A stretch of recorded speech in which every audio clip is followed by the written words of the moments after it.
కోడి వెళ్లి chicken shop ముందు తొడకొట్టిందంటీ. చిన్నపల్లి అనే ఊరిలో ఒక చికెన్ షాప్ తెరుచుకుంది.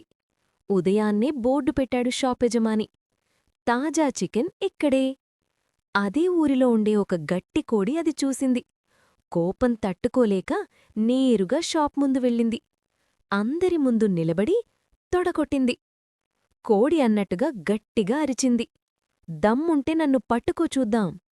షాప్ యజమానికి చిరెత్తిపోయింది. ఏంటి ఈ కోడి ఓవరాక్షన్ అను పట్టుకోబోయాడు. అంతే, కోడి అటు తిరిగి ఇటు తిరిగి బల్లల కింద బుట్టల మీద సైకిల్ కిందగా దూకుతూ పారిపోయింది. యజమాని ఊపిరాడక కూర్చుంటే కోడి దూరంగా వెళ్ళి మళ్ళీ ఒక్కసారి తొడకొట్టి అరిచింది. ఇంకా దమ్ముందా? చుట్టూ ఉన్న ఊరివాళ్లు నవ్వుతూ ఈ కోడికి అసలు హీరో లక్షణాలున్నాయిరా అన్నారు.